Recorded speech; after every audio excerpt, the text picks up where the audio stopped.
paid the rent on my parents' retirement cottage for 2 years, but when I lost my job, they kicked me out and told my cousins I was a leech. I overheard my aunt say she was always the embarrassment of the family. Now that cottage. I'm in a really tough spot right now. I've been living in my parents' retirement cottage for the past 2 years. They were generous enough to let me stay for a low rent when I was struggling with a job. Recently, I lost my job and things went downhill fast. They told me it was time to move out, but I had no place to go. To make it worse, I overheard my aunt say that I've always been a disappointment and an embarrassment to the family. Now, the cottage is gone, and I'm left feeling completely betrayed. What do I do now? Am I just a failure in their eyes? I never imagined that a place I had considered my sanctuary would end up being the root of so much pain. The retirement cottage my parents bought was supposed to be a place of peace and serenity, but for me, it became a symbol of everything that was wrong in my relationship with them. It all started when I was struggling to make ends meet. My job was unstable, and the stress of barely scraping by was starting to eat at me. I had never been great at keeping a steady career, and it was frustrating to watch everyone around me have their lives together while I was barely holding on. My parents, though well-meaning, had always been the type to work hard and achieve stability. They never really understood what it was like to feel lost or overwhelmed by uncertainty. That's when they offered the cottage as a solution. It seemed like a godsend at the time, a place where I could find some space to breathe and maybe start getting my life back on track. The rent was low, and the house was beautiful, a modest, cozy cottage nestled in a quiet area outside the city. It wasn't glamorous, but it was perfect for someone like me who was just trying to survive. Over the next 2 years, I worked on fixing up the place. I paid rent every month, did some renovations, and tried to make it my own. In a way, it felt like I was finally starting to create something stable for myself. But stability, I soon realized, was only temporary. Everything changed when I lost my job. It wasn't a surprise. The company I worked for had been laying off people left and right, and I had been bracing myself for it. But when the day finally came, I was still devastated. Suddenly, I was back at square one, with no job and no immediate prospects in sight. The money I had been scraping together from freelance gigs was drying up fast, and I was forced to ask my parents for help. They had always told me I could turn to them if things got really bad, so I didn't think it would be an issue. But when I asked, everything changed. My mother's voice on the phone was colder than usual when I told her what had happened. "We can't keep helping you forever, Nora," she said. "You're an adult now. You need to stand on your own 2 feet." The words stung more than I expected. I wasn't asking for much, just a little time to figure things out while I looked for another job. But their support, which had felt so unconditional in the past, seemed to evaporate overnight. I could feel the distance growing between us. A few weeks later, things took a turn for the worse. My parents told me it was time for me to move out. They said it kindly enough, but I could tell there was no room for negotiation. They were done carrying me. "You've been here long enough, Nora," my father said one evening when I was trying to talk to him. "You need to make plans for your own future." It didn't matter that I was unemployed or struggling. It didn't matter that I had been paying rent for 2 years. Their patience had worn thin. "I don't have anywhere else to go," I said, my voice cracking. "I can't just pick up and leave with no money or job." "We can't help you with that," he replied. "You'll have to figure it out." The conversation was over before I had the chance to make my case. My parents had made up their minds. I wasn't just a burden in their eyes, I was an obstacle they no longer wanted in their lives. I tried to reason with them. I begged them to let me stay a bit longer. I told them that I was actively searching for a job and that things would improve soon. But the response was always the same: "You need to learn to take responsibility for yourself." The worst part, however, came after the fact. A few days later, I overheard my Aunt Louise talking to my mother in the kitchen. I had been sitting in the living room, trying to distract myself with a book, when I heard their conversation from the next room. "She's always been a disappointment," Aunt Louise said, her voice dripping with judgment. "First, she can't keep a job. Then, she moves into your house like she's entitled to it. Honestly, I don't know why you put up with it for this long." I froze, my stomach tightening. I knew things had been tense between my parents and me, but hearing that from my aunt felt like a punch to the gut.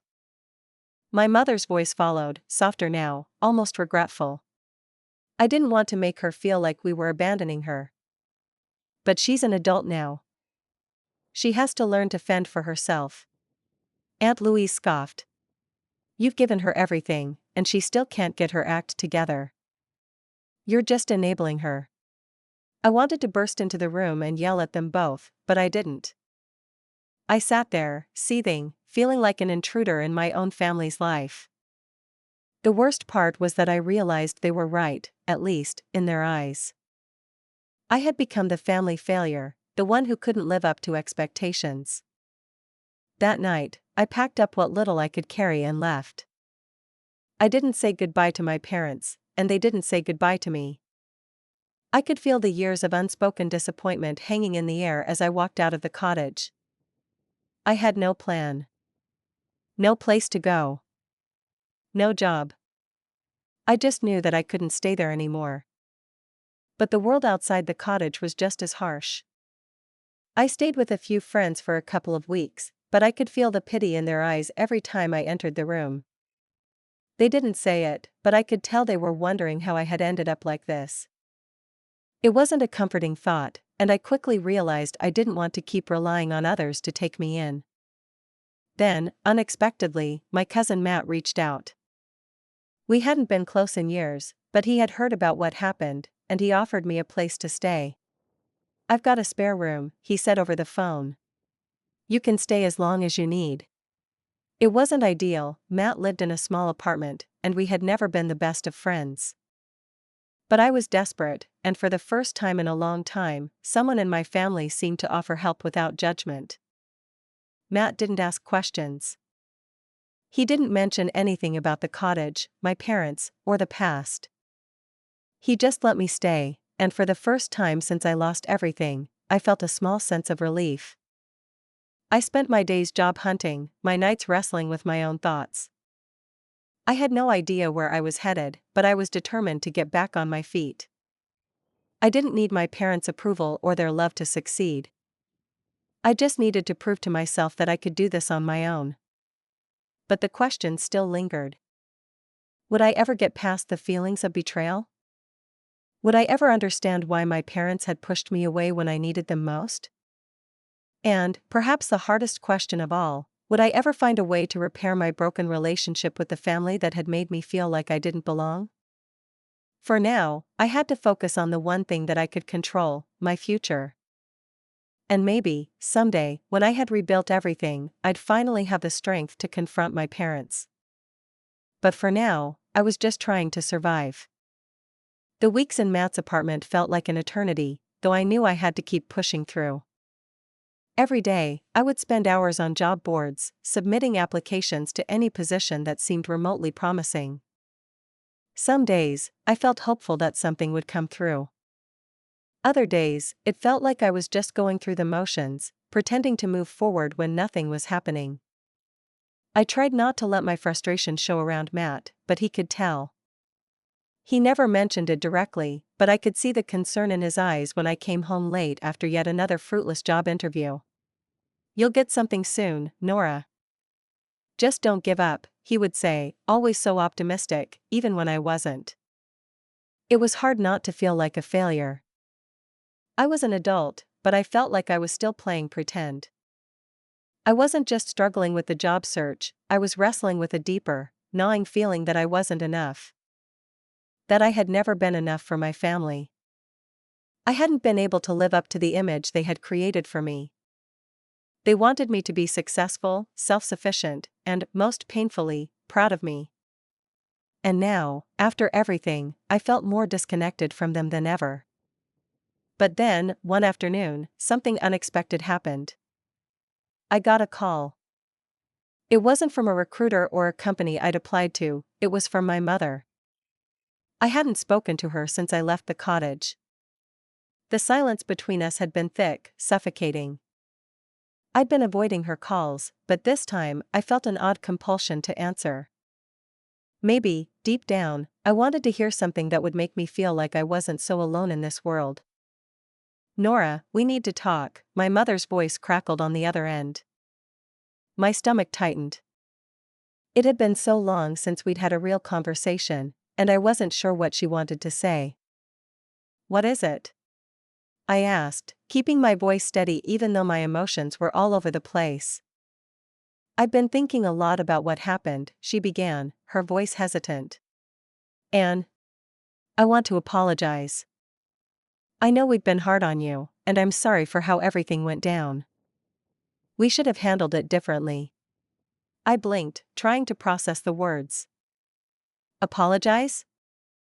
My mother, the one who had told me to leave the cottage, was now apologizing?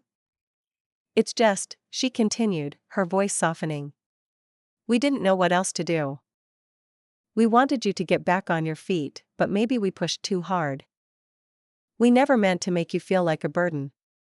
I didn't know what to say.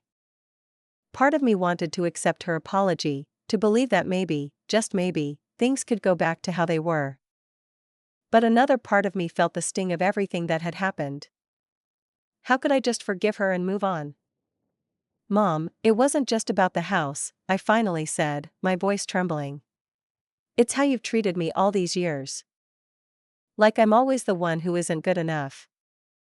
Like I'm always the one who's failing." There was silence on the other end of the line. It was as if she didn't know how to respond. After a long pause, she spoke again. "I didn't mean to make you feel that way. I really didn't. I didn't know how else to help you. I didn't want you to become dependent on us. You're my daughter, and I want what's best for you." It was hard for me to process her words. Part of me wanted to believe her, but another part of me wasn't sure if I could ever fully trust her again. I sighed, running my fingers through my hair. "I just don't know, Mom. I can't keep living in this limbo. I need to figure things out on my own."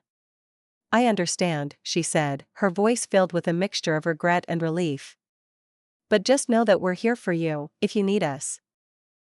We love you, Nora." I didn't say anything right away. I didn't know what I was supposed to say. What could I say? It wasn't as if her apology would erase everything that had happened. "Thanks," I finally said, the words feeling like a weight on my chest. "I need some time. I'll talk to you later." I hung up the phone, not sure how to feel. There was a part of me that was grateful for the apology, even though it came far too late. But I still felt like something had been broken beyond repair. Maybe that was just how life was. Sometimes, you couldn't fix everything, no matter how hard you tried. The next few days were a blur. I tried to focus on the job search, but the phone call from my mom kept running through my mind. I couldn't shake the feeling that everything was still hanging in the balance. I had made progress in so many ways, but there was still this gaping hole where my family used to be. I wasn't sure what I wanted from them, I didn't know if I could even ask for more. Then, just as I was starting to feel the weight of everything becoming too much, I got a call from an unexpected source. It was Matt, my cousin. "I've been thinking," he said, his voice thoughtful. "Maybe it's time you come back home. Not to the cottage, obviously, but to the family. You don't have to go through this alone." I was taken aback. "What do you mean?" "Well, you've been living with me for a while now. And it's clear you're getting your life back together. But I know things have been rough with the family. I just want you to know that you're not as alone as you might think. You've got people who care about you." I wasn't sure how to respond. The idea of coming back into the fold, of reconnecting with my parents, was a lot to process. But Matt's words gave me a small sense of hope, that maybe, just maybe, there was a way forward. Thanks, Matt, I said, my voice soft. I don't know if I'm ready for that yet. But I appreciate you saying that. Your family, Nora. You don't have to go through this alone, he said, his voice firm with conviction. That night, after Matt's call, I sat on the couch in his apartment, staring out the window at the city lights. For the first time in weeks, I felt something shift inside me. Maybe it wasn't about fixing everything all at once. Maybe it was about taking small steps forward, building my life back up slowly, and allowing myself to heal in the process. It wasn't going to be easy. It wasn't going to be perfect. But maybe, just maybe, it was time to start figuring out how to reconnect with my family, with myself, and with the future that I was trying to build. As the days passed, I began to feel the weight of the choices I had to make. The job search continued, but I wasn't as consumed by it anymore. I had an idea of what I wanted now, and that gave me a sense of direction I had lacked before. But the thought of reconciling with my parents, of returning to that place where everything had gone wrong, was still a heavy burden. Matt's offer to stay with him was kind, but it was clear that I needed more than just a roof over my head. I needed closure. I needed to understand what had happened, why my family had turned on me so easily, and what my future would look like now that I had begun to rebuild. One night, I sat down with Matt and told him what I had been thinking. I was ready to confront my parents, but I wasn't sure how to approach it. I don't know if I'm ready to forgive them yet, but I need to do something. I can't keep living in limbo, feeling like I'm at their mercy, I told him, my voice steady but resolute. Matt listened patiently. You've been through a lot, Nora. But you're strong. And you don't owe anyone anything, especially not them. But if you need to go, I'll be here for you. I nodded, feeling a sense of gratitude for his support. He was right. I didn't owe them anything. And that was the turning point for me. I called my mother. The conversation was brief but loaded with the tension of everything that had happened between us. Mom, I said, taking a deep breath, I think it's time we talk. For real. About everything. She hesitated before responding. Nora, I don't know what you expect from me.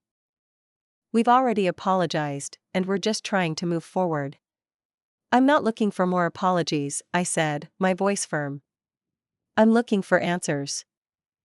I need to understand why you and Dad treated me like that. Why you thought it was okay to kick me out and call me a failure. And why you never stood by me when I needed you the most. There was a long pause on the other end. I could tell she was struggling to find the right words, but I didn't want her to hide behind excuses anymore. You didn't understand, Nora. We were trying to help you. We didn't want to enable you, she finally said, her voice wavering. We didn't want you to rely on us forever. You had to learn to stand on your own. You never even asked me if I was okay, Mom, I said, my throat tightening. You didn't even give me a chance. You didn't give me the space I needed to fix things. You just pushed me away. I didn't know what else to do, she said quietly. I thought I was doing what was best for you.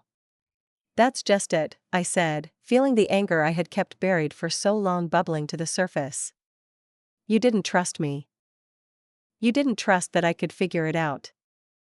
You just made your decision and acted like it was for my own good. You never gave me the opportunity to prove myself. The silence between us felt heavy. I could feel her regret seeping through the line, but it wasn't enough to take away the hurt. I need space, Mom, I said, finally breaking the silence. I need to focus on my life now, and I can't do that while carrying the weight of what happened. I'm not asking for your approval. But I need you to understand that I'm doing this on my own. I understand, she whispered. I just want you to be happy. I hung up the phone, feeling a strange mix of relief and emptiness. It wasn't the conversation I had hoped for, but it was the conversation I needed. It was the first time I had spoken my truth without fear of judgment or rejection. But my parents weren't the only ones I had to face. The family dynamic had always been twisted, and I wasn't sure how to navigate it. Aunt Louise had been the loudest critic, the one who had branded me the family disappointment. But that too needed to be addressed. A few days later, I found myself at a family gathering, one of those big get-togethers where everyone came together to pretend everything was fine. I wasn't sure why I agreed to go.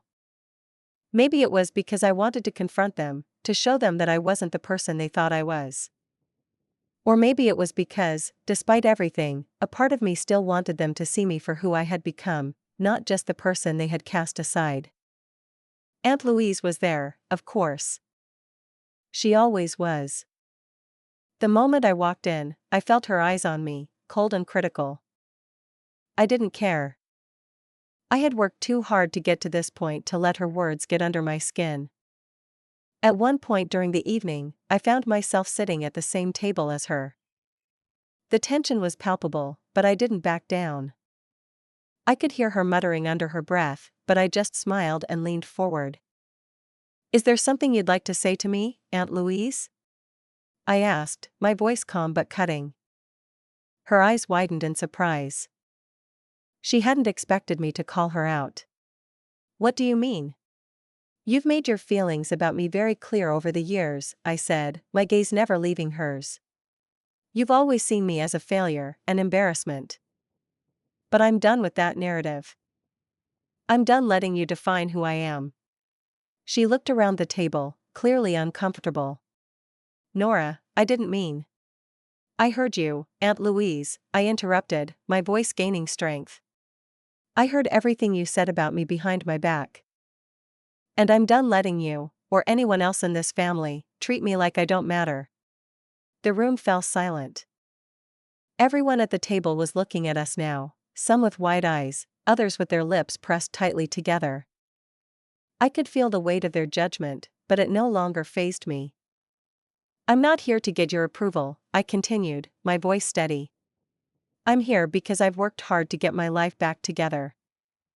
I've been on my own, struggling, but I'm not a failure. And I'm not going to let anyone, not even you, make me feel like I am." Aunt Louise didn't know how to respond. She opened her mouth, closed it, and then stood up, clearly flustered. "You don't understand," she muttered, turning and walking away. I didn't watch her leave. I didn't need to. The rest of the evening was a blur. I could tell that things had shifted. The family that had once looked at me with judgment now looked at me with something else, maybe respect, maybe curiosity. But it didn't matter. I wasn't doing this for them. I was doing this for me. The most satisfying part, though, was that I had finally taken control of my life. The revenge wasn't in making them feel guilty or forcing them to apologize. It was in showing them that I was okay without their approval. That I could succeed even when they thought I was destined to fail. And that was the sweet victory, the realization that I no longer needed their validation to feel whole. From that day forward, I moved on from the past. I found a job that suited me, started rebuilding my finances, and even began to forge new relationships, not just with Matt, but with others who had always seen me for who I was. I wasn't perfect, but I was strong, and that was more than enough. And as for my parents? I kept my distance. I didn't cut them out entirely, but I no longer waited for their approval. I no longer needed them to define my worth. Because in the end, the most satisfying revenge was proving to myself that I was more than they ever gave me credit for.